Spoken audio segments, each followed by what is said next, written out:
Hello, hello, hello, everyone, and welcome to a lunchtime sass.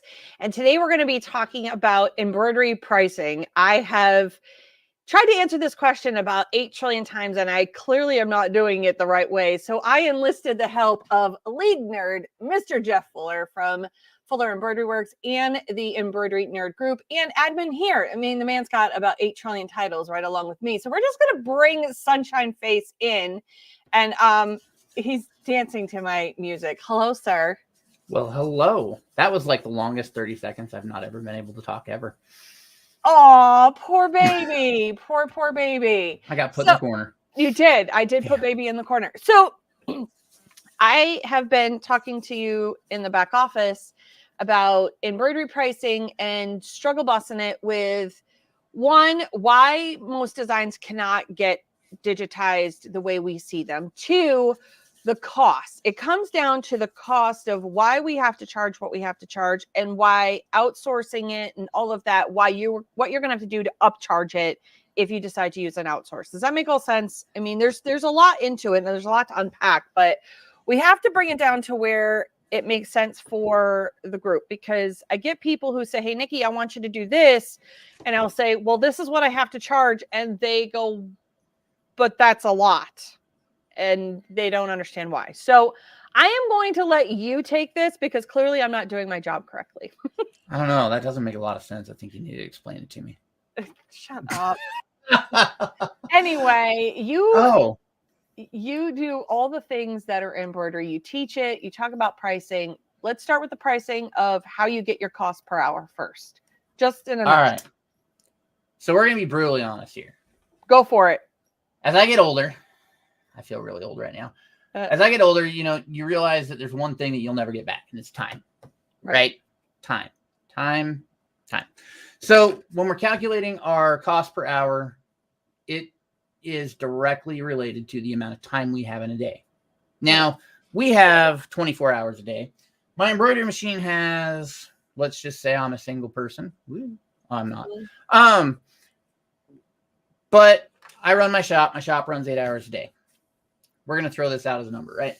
Right. So my shop runs 8 hours a day. I'm probably running my machines 6 hours a day. Okay. This is perfectly good, right? My machines can only produce so much an hour. Right. Because they're tied up. They're tied up. It's changing, it's hooping, it's threading. All of that takes time, and my machines have to make money. Right. Because I spent money on my machines. So it comes down to our cost per hour. Oh boy. Right. This is a fun one. You and I talked about this when I got my commercial. Yes, my commercial machine, because I haven't heard of that brand. I went from a single needle flatbed to a commercial machine, which is 7 needles. And we really needed to discuss what I should charge per hour. And I said to you, well, it's $1 per 1,000 stitches. And you went, whoa. That's an old way of thinking. Let's back this boat up and let's talk about why. You know what the pricing for embroidery was in the 1960s? $1 per 1,000. You know what it was in the 1970s? $1 per 1,000. 80s? $1 per 1,000. 90s? $1 per 1,000. Well, we're in 2024. I feel like costs have gone up. Right. That was my shop. They have, but the also point is that while something might be 5,000 stitches, it's going to take your machine, let's say, just hypothetically, 8 minutes to stitch out. Oh, let's say, it could take your machine 8 minutes. It could take it a little bit longer than 8 minutes.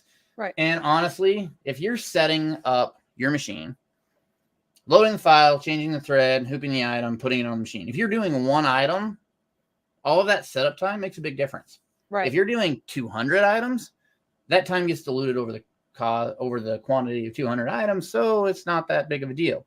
But it's all coming down to knowing what you need to charge, and knowing what you need to charge comes down to math. And what does everyone hate in the world except mathematicians? Right.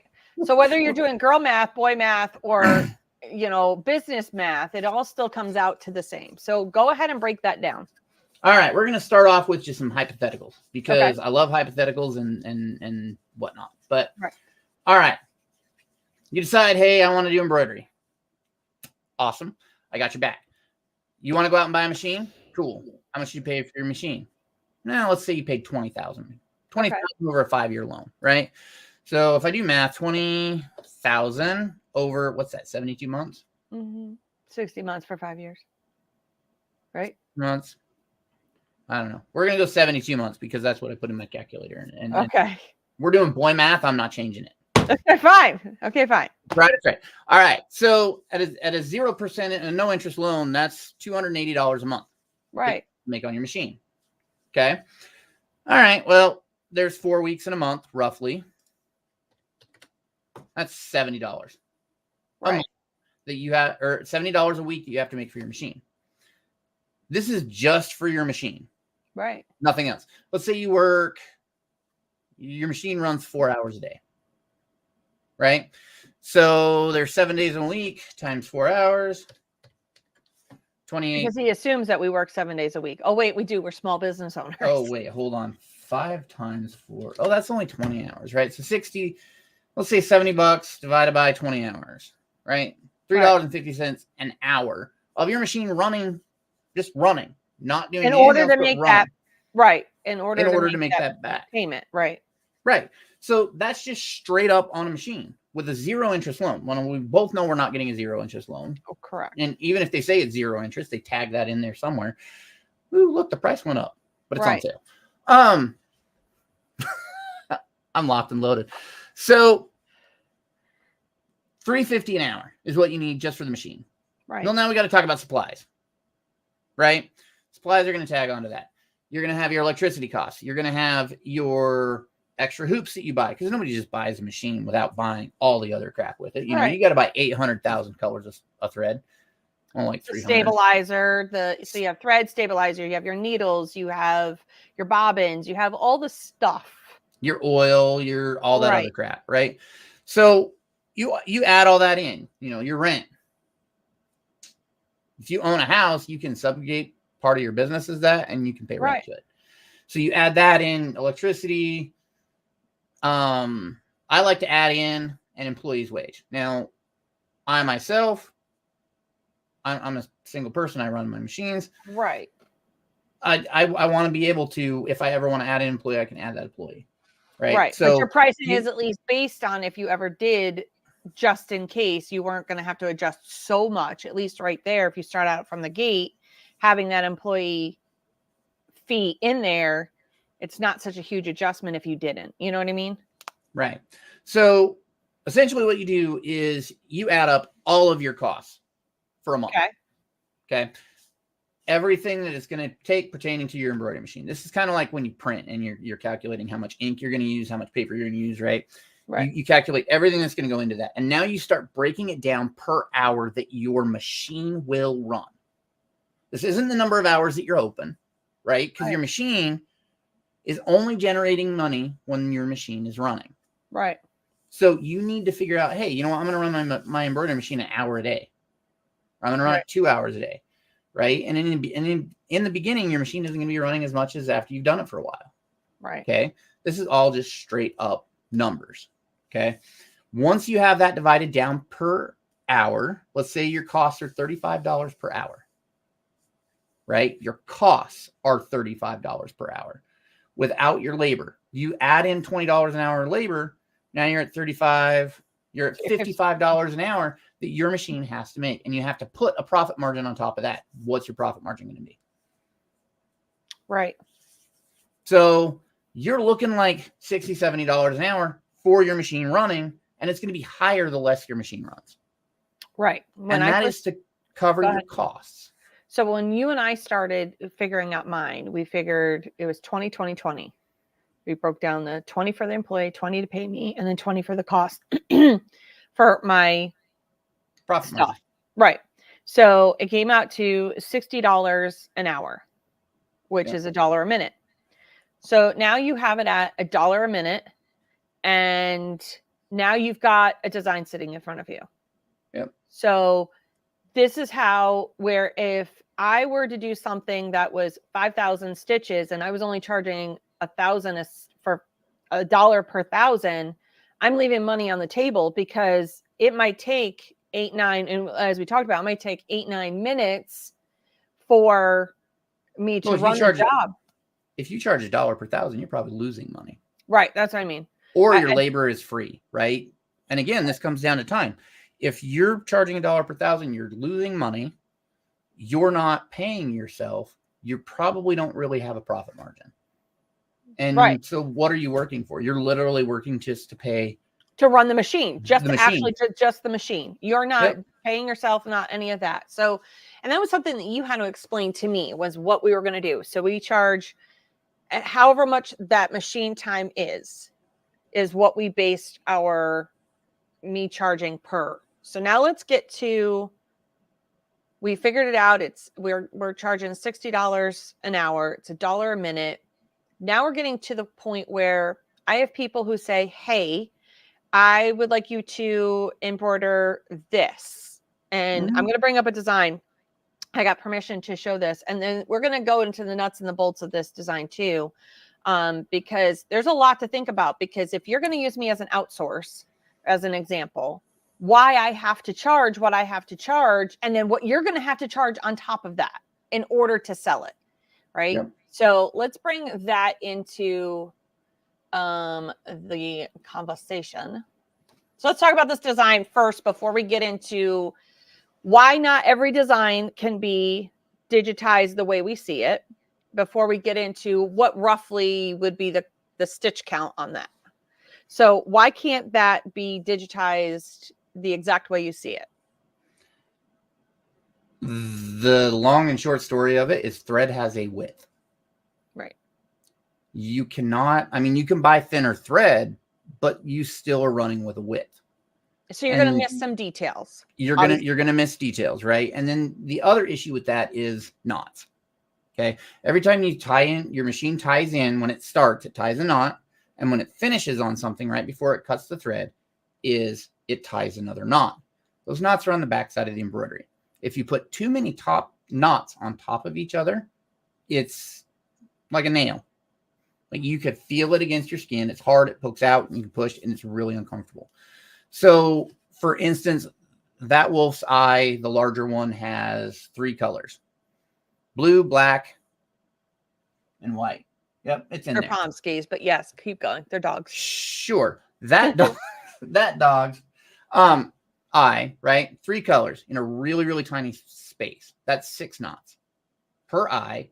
They're close enough together that in the size of the patch, your knots are going to pull on top of each other, and you're going to roughly have 12 knots in a small amount of area that are building on top of each other, and it's going to be pokey.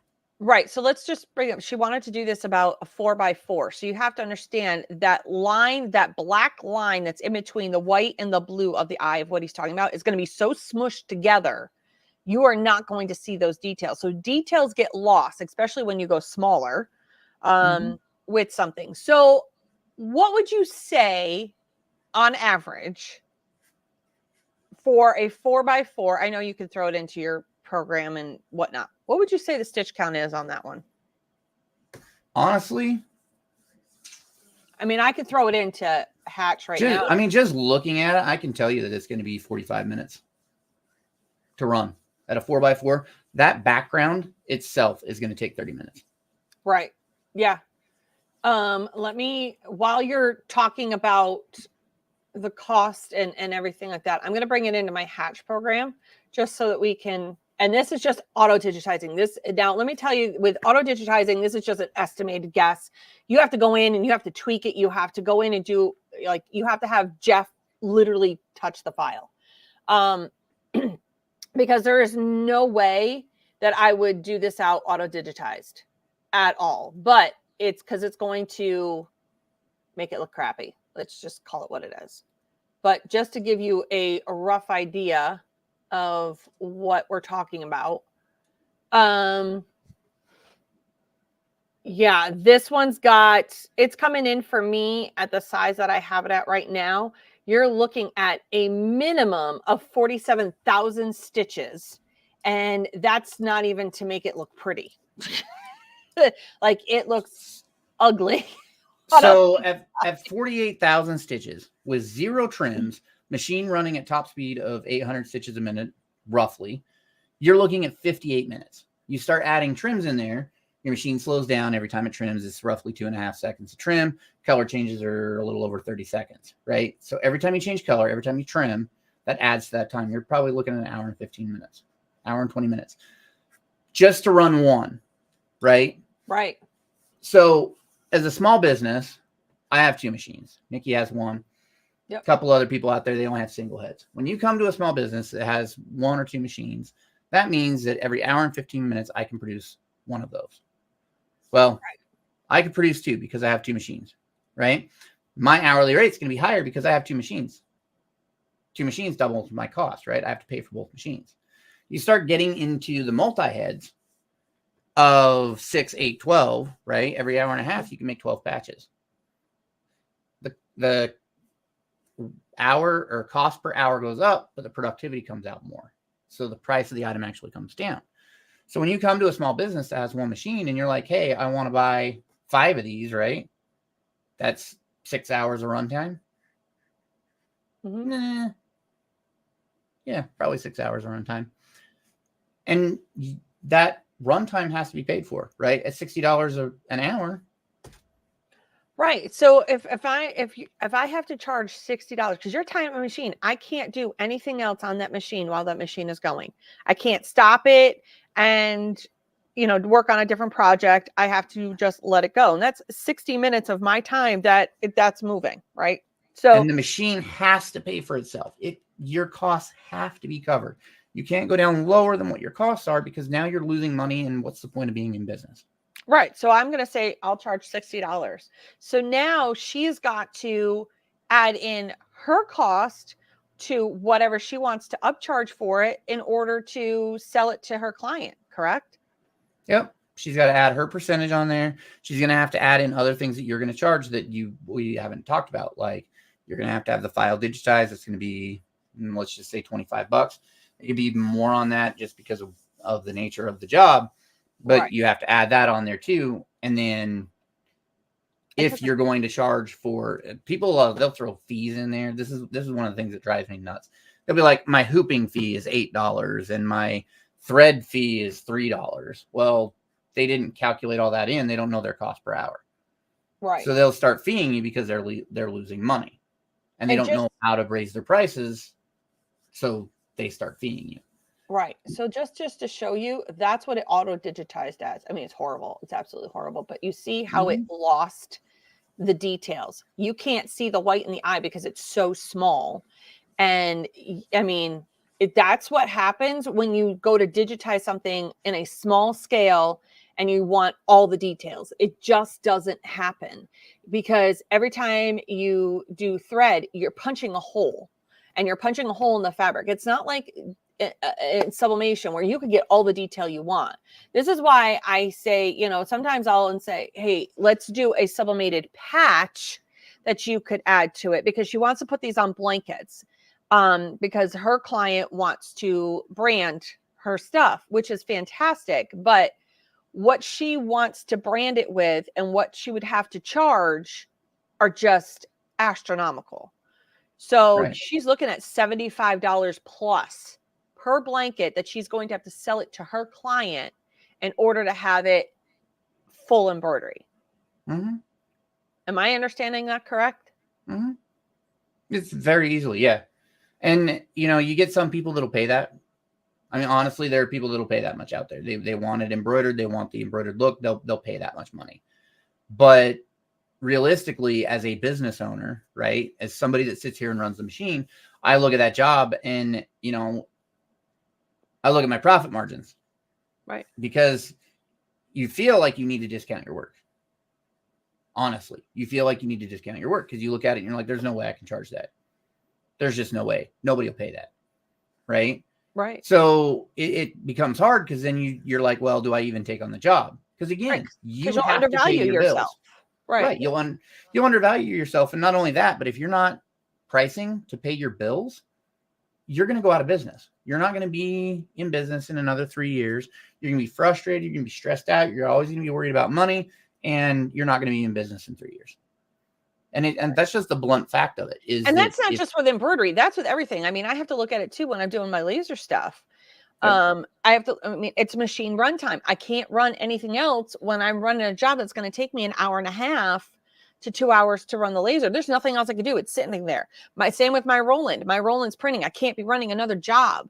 Now, with sublimation, yes, you could go, and everything else, you can go get added machines, but I'm printing unless I have two printers. My printer's going, and I'm printing out transfers, and then I have to go do the job. So this is with anything. This is absolutely with any aspect of what you do. This isn't just embroidery, but I think people forget that there's added cost to embroidery.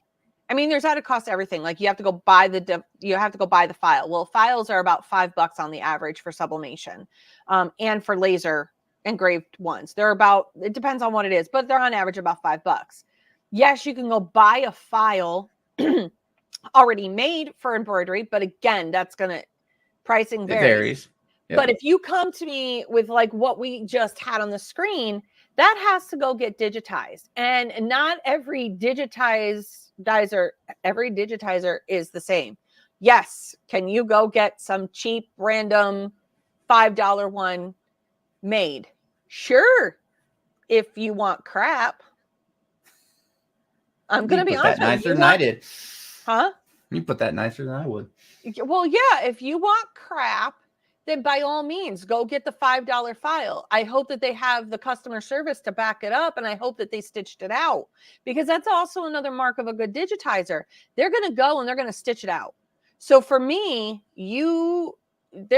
I'll send it to you. How many times have I had you make something and go, yep, this is what it's stitched out to look like on your machine? Mm-hmm. And your machine is going to be, stitch out differently than my machine's going to, because we have different machines.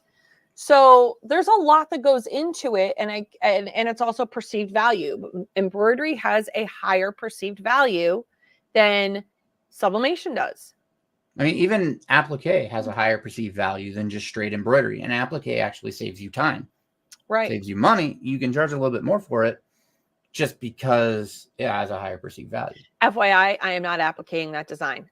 She's watching. I am not appliquing that design. I just want you to know that right out of the gate. Don't think that, oh, Nikki, we just applique it. No, we are not. What I'm suggesting for this one is to make a custom patch shape and then sublimate it. Absolutely. Yep. Honestly, that's what I would do. I would make a custom patch shape and I would sublimate it. And the reason why I would do a custom patch shape and sublimate it versus appliquing down, because that is a process that you can do, is if you make a patch, you're going to be able to line it up, right? If you're going to have it lined up well, everything's going to cover. If you sublimate it and then try to applique it down, you're going to have a really hard time making sure that border hits at the same spot every time. And you're going to have a little bit of variance. You're going to have, like, around the background, right? You're going to have a white strip because maybe you didn't give enough bleed, or maybe it shifted a little bit.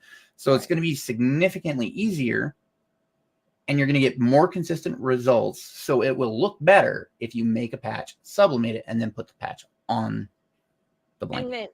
And then too, it also is going to cost less to produce. So you're not going to feel as the middleman, because there's the embroiderer, then there's you, and then there's your client, right? You're not going to feel like you're raking them through the coals at a $75 plus blanket versus, you know what, you could come down a lot more, because even if I make the patch in the shape that you need it to be done in, okay? If I make that patch design, make the patch for you, a blank one, you're looking at anywhere between, we're going to go for giggles here, right? And this is just, these are not hard numbers, between $5 and $10 for that particular custom shaped patch. All right. Because you're doing it out of 4x4. That's going to cost a lot less than me charging you $60+ to do full embroidery. You see the difference there? And then you can go ahead and sublimate it, get all the details you want, right down to the dots and the eyes. That's the thing that we have to look at when you're doing this kind of stuff. Well, and that's coming down to making wise business decisions, right? If I can make 30 hats and charge $20 a hat, versus I can make 6 patches and charge $20 a patch. Which one should I be doing? Right? Because honestly, people will come to you and they'll say, hey, you know, I want this as a patch. They instantly think in their head, patch cheaper, right? It's not necessarily cheaper. No, because it takes the same amount of work.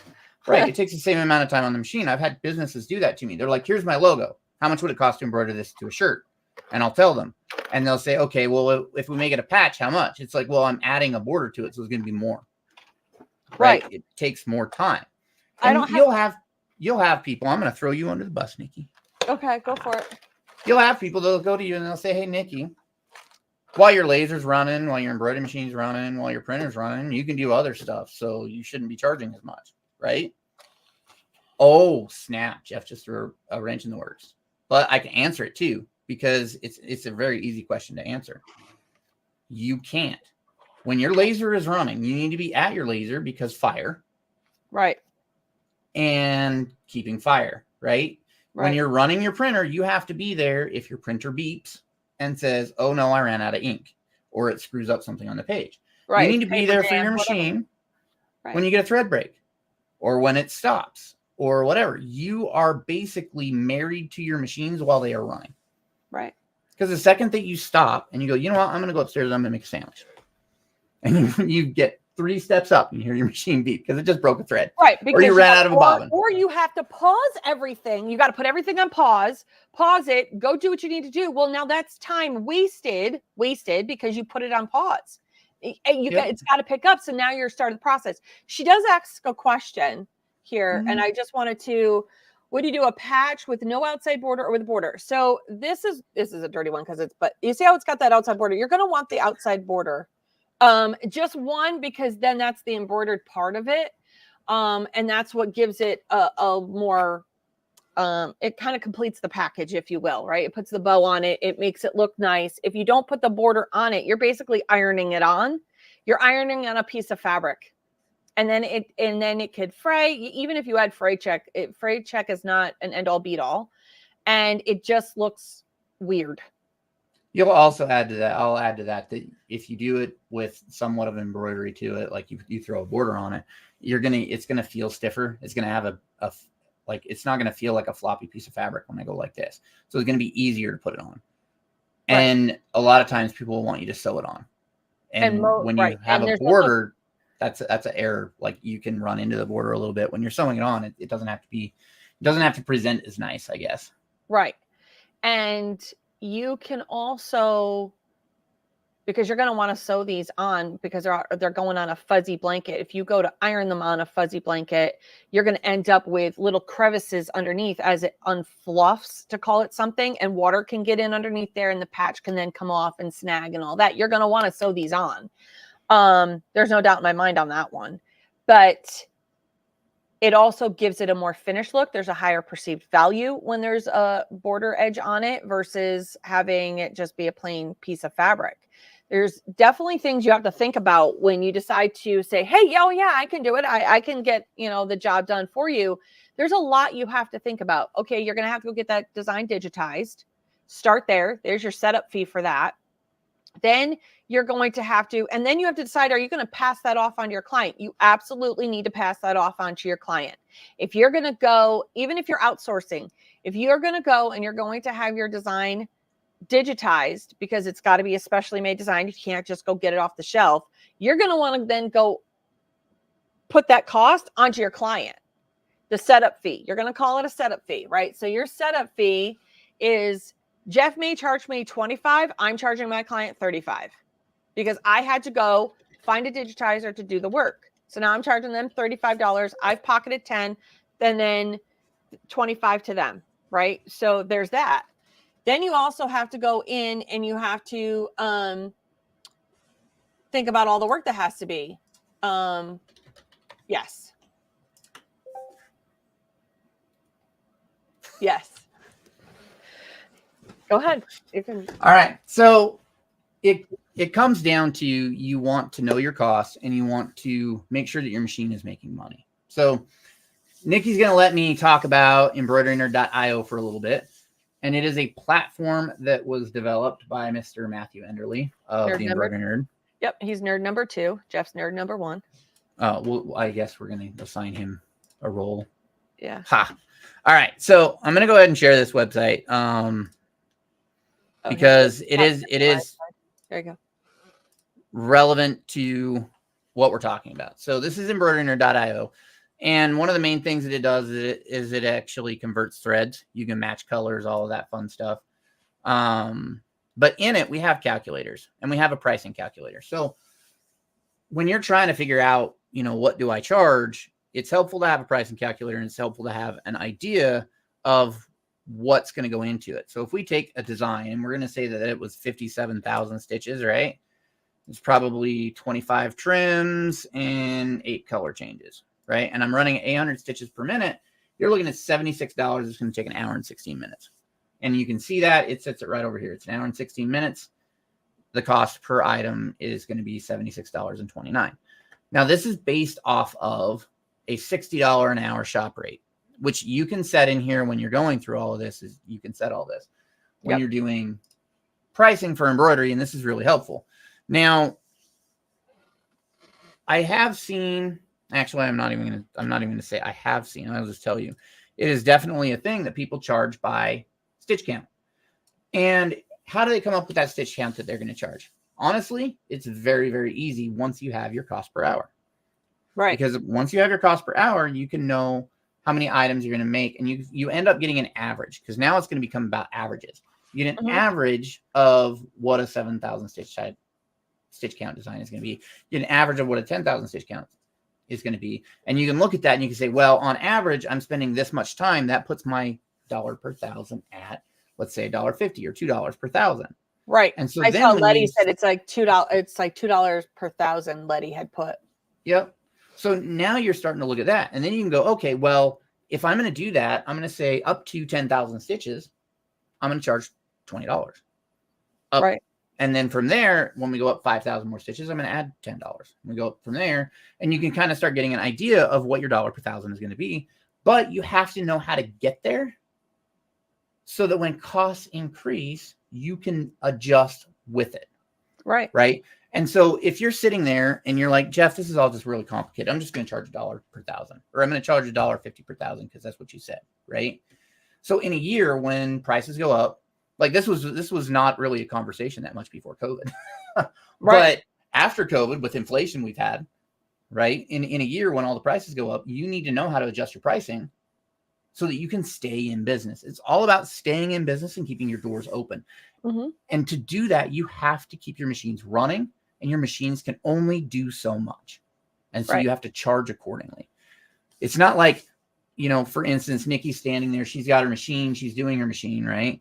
If she hires another person to come work with her, and that person's job is to run the machine, she's got 2 people, it's not going to double her output. Right. No, because it's still one machine. It's still one machine, and the machine can only go so fast. Now, if she adds another embroidery machine, now she can look at her cost per hour. She can divide that all back up. She can probably lower her cost a little bit. Right. Because her output doubles during the same amount of time. Right. Now this, obviously it does change if somebody has a multi-head, machine. Yep. You get, if you're looking to produce, like, for an example, lots of different, you want to do lots of hats. You have a 25 piece order that, you really want to do. Then that's where you say, hey, Nikki, who do we have in our wheelhouse that has multiple head machines? Because you're going to get the most bang for your buck on that. Now, there are people who will not turn on their machines, especially my multi-head machine people. Let me just explain something to you. The multi-head machine people, a lot of them will not turn their machines on for less than X number of dollars. Why is that? Because multi-head machine people cannot run single, well, they can, but it's not worth it to them to run a single item on their 6-head machine. Why is that? Because all 6 heads are being technically used at that point. They cannot run single jobs on each head. They can run a single job on one machine. They turn off 5 heads. Right. They can't run 6 individual jobs on those. They all have to have the same job on them. So they're not going to want to run, because now that's tied up all 6 heads when they're trying to run just a single hat. They're going to want to do larger runs. They're going to want to do the 25 hats, because that means they can run all 6 machines. Whereas someone like me who's only got a single head machine, I will do the single. Obviously, I only have a single head, so that's all I can do. So I'm great for that, the smaller runs where you might have somebody who's like, you know, Justin, who has what, don't they have like 6 head machines, or Matt? Yeah.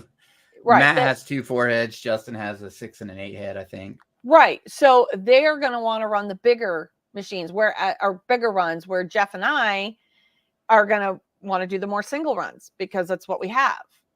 And Jeff's going to be able to do it, you know, a little bit quicker because he's got 2. So the more heads you have on there, the more jobs you could take on. But still, that's the problem, is people feel like, because, oh, well, I can just outsource it. Yeah, well, you have to look at how many machines they have and how many they're going to be able to produce that per hour. And yes, you're going to want to shop around. I am not going to fit everybody's budget because I'm only going to be running one item. But the onesie twosie items, absolutely, I'm going to be a better choice than somebody who's got a multi-head machine. See, and I can honestly tell you, my entire niche that I do is I do not compete with the multi-head shops in my area. Right. If an order hits a certain number, go to them. They don't take the smaller orders. If it's under 25, they're like, no, right, we just won't do it. And that's where I come in. They won't take customer supplied garments, and I will. That's where I come in. That's how I'm able to compete, by not competing. Right. That's the same with me. We've had a long conversation about this, that I don't have a lot of people who do embroidery in my area. So there's one thing that is perfect for me, is there's not a lot who do it. And 2, if they do, they've got multi-hand machines. So I'm hitting the market just like you.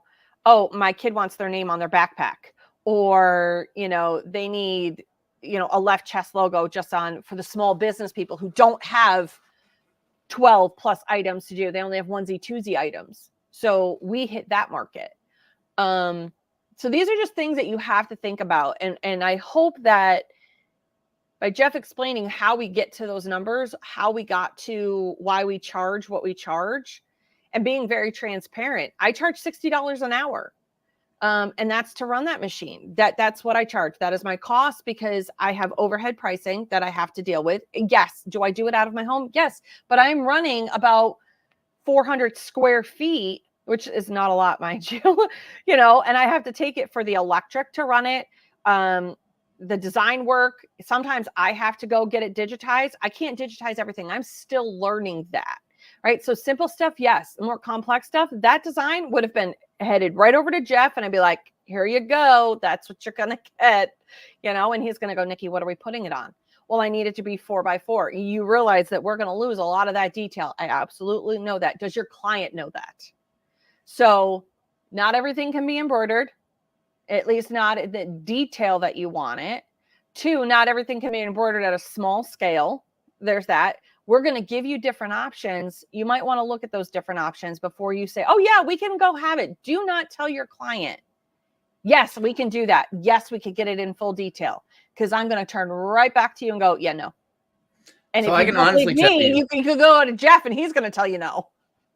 I can honestly tell you, if you look at some, I mean, there's some stunning embroidery out there, right? Oh, absolutely. Incredibly fine detail.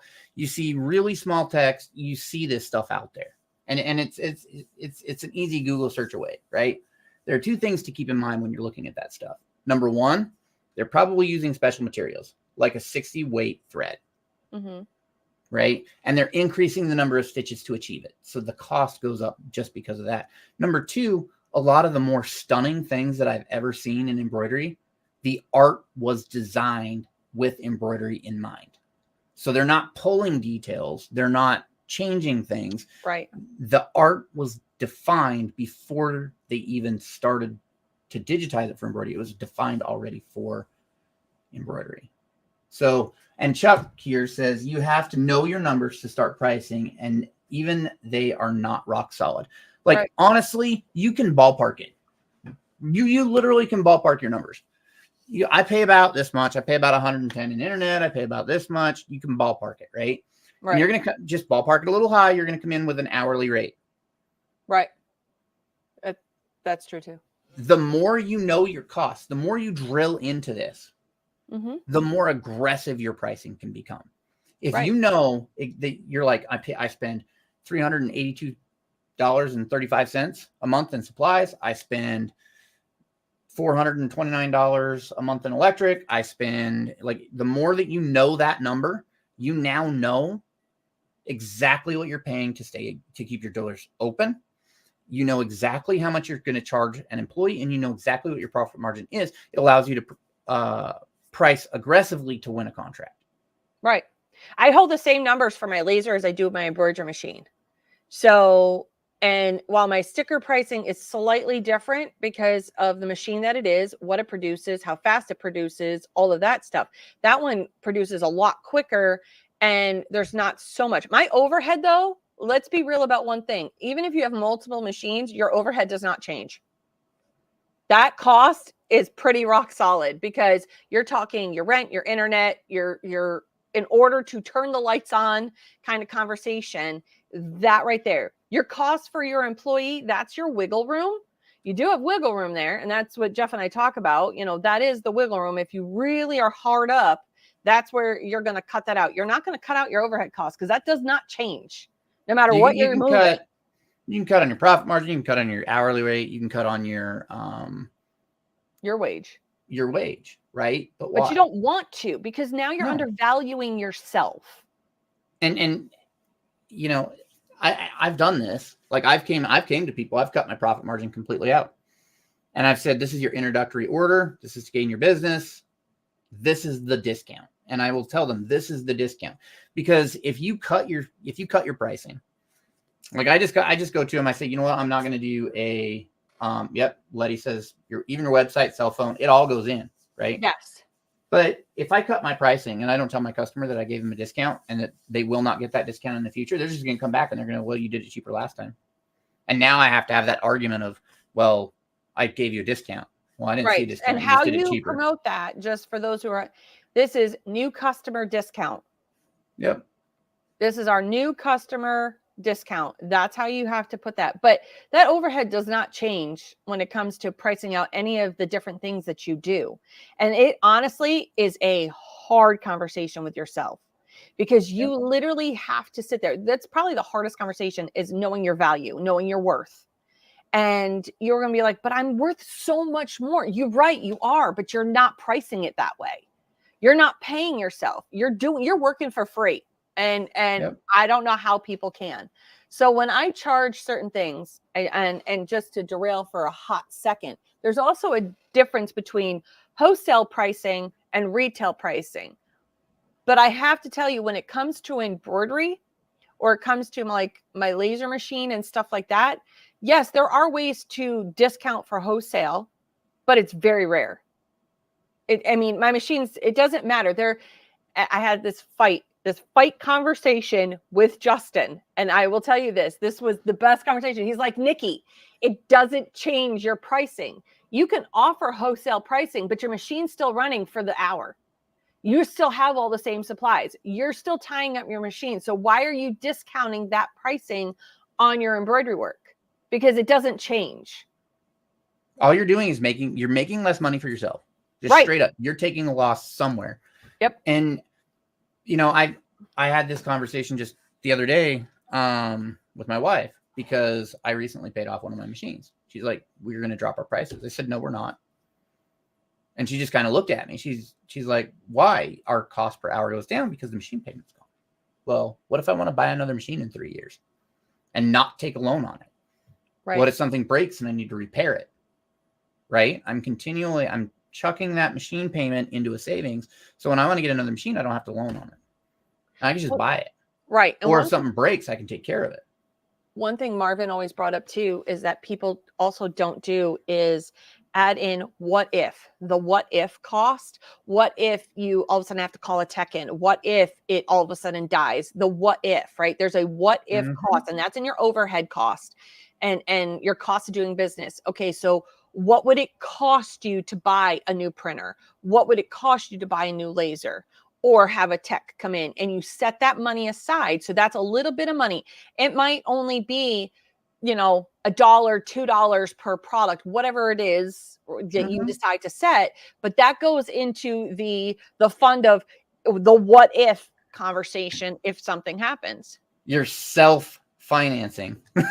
Yes, You are. exactly. You're just paying money into it. You're paying money into a bank, a holding, so that when something goes wrong. Because honestly, I've literally had somebody tell me to box up my machine and ship it to North Carolina to get it fixed, or to fly a technician out from Houston. You want to know how much money that is to fly a technician from Houston, Texas to my door to repair a machine? Right. Or to box up my machine, and it's not a small machine, and ship it somewhere. You're gonna have to grade it. Yep. And I keep a lot of the more commonly broken parts in stock for my machine. So if something like that does happen, I can repair it quicker. Right. So the what if fund, I just went out and bought that stuff. Right. But if I have to have a tech, that's, and I don't care how technical you are, there's always going to be a problem that you're going to be like, you know what, I need somebody else. Right. Oh yeah. There's just knowing when, it's not 100% in your wheelhouse. Yep. So if you pay off your equipment, you don't subtract that number. Just start putting that into a fund for when you want to buy new equipment. Because like my machine's paid off. I'm probably not going to buy another piece of equipment for 5 years. Let's be realistic. I might, but I'm impulsive that way. But let's say I don't buy another piece of equipment for 5 years. I have that money. In 9 months, we're going to be seeing Jeff have, another new piece of equipment somewhere. I'm not even giving it 9 months, because you know what? He'll be itching. He'll be itching to buy something new. I am impulsive. Yeah. But I'm basically paying that money into a bank account, and now I'm able to put that down on a machine and mount it. Interest is less, right? So it's being smart with money. It's knowing what your worth is, knowing what your cost is, and making sure that you're charging enough to keep your doors open. And this is something that I really try to drive home, is you need to charge to keep your doors open and to make sure you have food on your table. Right. Because people, they will underprice themselves so fast. Yep. There you go. There's always something. There's always something we want next. There's always something we want next. And that's the thing. I hope that, when you're looking to outsource, you don't have an embroidery machine, but you want to offer embroidery products. I don't want it to stop you from offering it. I just want you to be a little bit more open-minded about it as to what the options are, what we can do, what we could offer. Also having other people in your wheelhouse. I will not be offended if you don't come to me, because you understand Nikki only has one machine. And if you go to Jeff only has has 2 machines. Well, if you want to do more than 25 items, you're doing hats for an example, then you're going to say, Nikki, who can I go to that has a multi-head machine? Because you're going to get the more bang for your buck on that one. And then we start going from there. And we have a couple different people in the group who do have multiple head machines. Oh, I can point you to a lot of different people. Yep. And they're reputable people. I'm not going to send you to crap people. Now, when it comes to the digitizing work, yes, I 100% will tell you, again, you could go get that $5 file, but it's a different world when you get a $5 file that is custom, by the way. So we have to go with the custom, because you can go get a $5 file off of Etsy. Jeff sells his files, right? But it's been tweaked, it's been tested, it's been all the things, but it's a stock item, to call it something. You're going with something custom you're going to send out. Do not pay $5 for it. Absolutely not. It's going to be crap quality, and 9 times out of 10, they're not stitching it out. They have no idea how it's going to run. They don't know the value of their work. It's from some foreign country, wherever. So, and some of those places, they just get the software and they're like, I'm an expert now. They've never ran a machine. They've never looked at a machine. They put out a file, and guess what? You are their tester. Right. And you will test their file, and you will go back with a billion edits until they get enough bad reviews. And then they just delete their Facebook profile and create a new one and start over. Right. So going to reputable people is most definitely a thing. And I think, should I give my parting notes? Absolutely. All right. So my parting notes are this: know your numbers. Make sure that you stay open. Okay.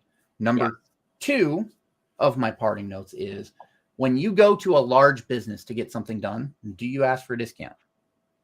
Probably not. Number 2, the person working there is going to charge you whatever they are told to charge you, and they're getting an hourly rate. They're just going to say the price is this. The price is Amazon, the price. Walmart, just so you know. Right. Because that's what they were told by their boss. And Right. that was what was told by their boss, right? The price is the price. When you go to a small business and you say, hey, what's the price? And I give you a number, that number is for my time to do it, to keep my doors open and to keep food on my table. So if you come to me and you're like, I want a discount, you're basically asking me to lower my quality of life or lower my price and the expansion of my business. But you feel more comfortable doing that with me because I'm the one that sets my prices. So just remember, when you come to a small business and they give you a price, it's to keep their door open. Mm-hmm. It's food on their table and for them to grow, right? Just like you're a small business. You hate it when customers come to you and they're like, give me a discount. Right? Like literally, can you eat ramen this week so I can pay less? That is probably the most accurate thing I have read in a really, really long time. Gotta love Kathleen. She is our people, trust me. She wins something. I don't know what she wins, but she wins something. Yeah. So I hope, and actually that design was for Kathleen. She was the one that was asking all the questions of why, and she wanted just a more full explanation of, okay, so here's why I'm suggesting you need to do it as a patch, a sublimation patch versus doing it full on embroidery.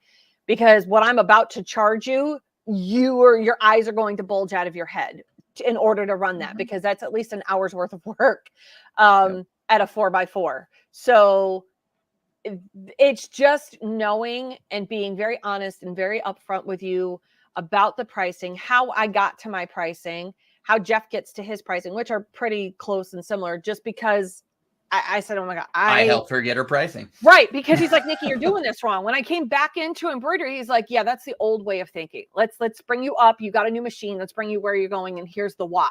And I love when people are willing to explain the why to me, because then it makes more sense. So I'm hoping that somewhere along the line, I know there was a lot here and we had dumped a lot in, but that's how we got to our pricing. And it's one of those things that I don't want to undervalue my worth, but I also don't want to undervalue yours too. You're trying to make a living as well. So you're going to want to add money onto that. I just don't feel like charging $75 for a blanket for a breeder is going to work. I just don't think, not in today's economy.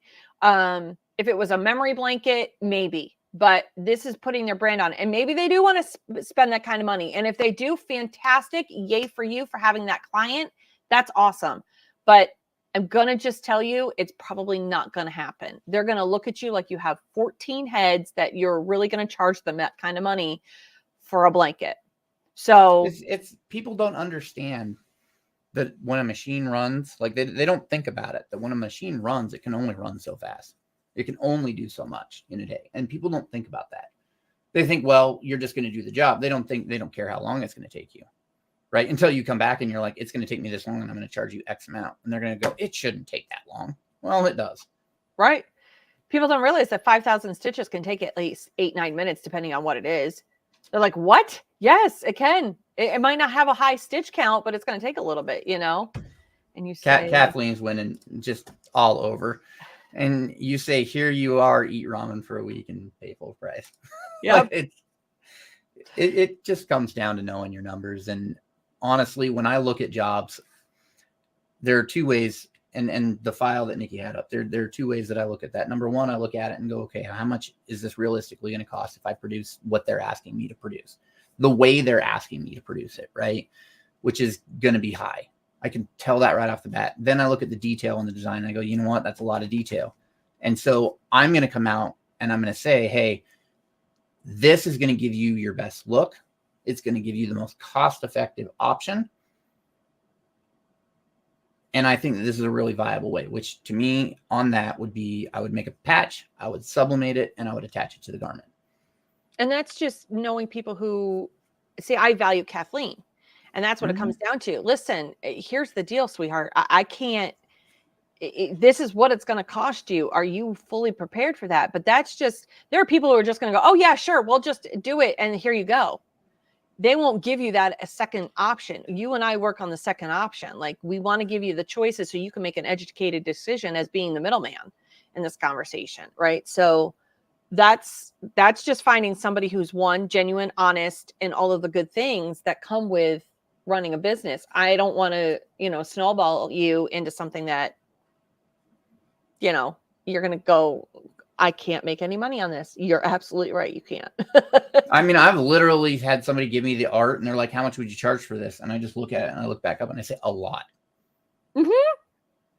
I just had that conversation the other day. I had somebody go, hey, I want 100 patches. What do you charge for this? And I just looked at it and I'm like, that's going to be a lot. And then the question came back, well, how much is a lot? It's going to be $14 a patch at 100 patches. Right? He's like, yeah, that is a lot. How would you do it? That was literally what he said. How would you do it?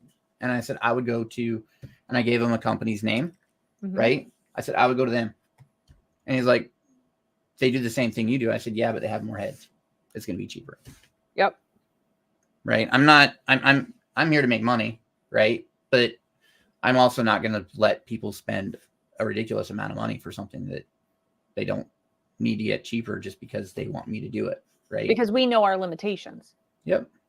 And that's also key too in all of this, is knowing your limitations as a business owner and what you can do, what you can't do in the scope of that whole thing. I mean, there's lots of it. I know I talk about outsourcing all the time, but you have to be realistic about the outsourcing you choose and where you choose it and all of that. And they got to align with you as well. So I hope that this whole thing, chock full of lots of goodies in there. Go back and watch the rewind. If you are just catching us now, go ahead and watch it. It's on our YouTube channel at the Sassy Subber. So go in and check there, where it'll be live in infamy there, where Jeff and I can, you can watch this again and again and again so you guys can learn. And if you want to, Jeff, could you drop the link in the comment section of the Embroidery Nerd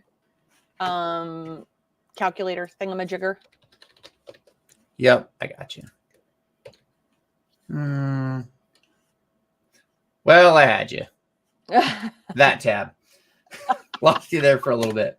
I was like, oh crap, I went away from the tab that was open in my other 800 tab. So it's in the comment section of where you guys can go if you're just into and you didn't realize that they have this amazing tool. Matthew developed this absolutely amazing tool called the Thread Converter, and it matches threads, it does inventory, the whole 9 yards. You really got to go check it out over there. But the pricing calculator is, drop it like it's hot, is an amazing tool. And I will tell you, Jeff came up with that calculator. He won't give himself props for that one. So there you go. There also, if you guys do end up getting a subscription, there is a business expense calculator in there too that'll give you your cost per hour, which is helpful to have it laid out. You get that, and then you can take that cost per hour and you can enter that into the pricing calculator.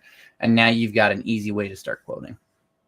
Which can work for just about anything, really, I think, right? Depending on how you print. I don't know how you guys price for print, right? I do embroidery. I don't know how you guys do it, but I assume it's the same. Somebody who doesn't do embroidery use the business calculator. The business, it calculates the runtime. So the business calculator calculates the runtime for the pricing. The expense calculator. Yeah, the expense calculator, anybody can use it. As long as you're calculating your expenses and you're trying to figure out what that cost per hour is. Well, runtime, you still have runtime for laser and you have runtime for sublimation. I mean, yeah, but the 60 seconds, minute, 2 minutes. The pricing calculator, the way that it's built is it calculates the runtime for you. Then builds the price off of that. So you're entering in your design specifications, and then it's going to tell you, hey, this is going to take this much time. Well, I guess we need to get Mr. Matthew on the other aspects of doing that. So it's for those of us who do laser and embroidery and sublimation, like that would be a really key tool, because again, it's just all the things. So anywho, I'm Nikki Damkowitz. I'm the Sassy Subber. That is Jeff Fuller from the Fuller Embroidery Works. And he's the lead nerd over at the Embroidery Nerd. And you know what? He's an admin here, so you can always pick his brain. So until next time, we'll see you guys all real soon on the flip side.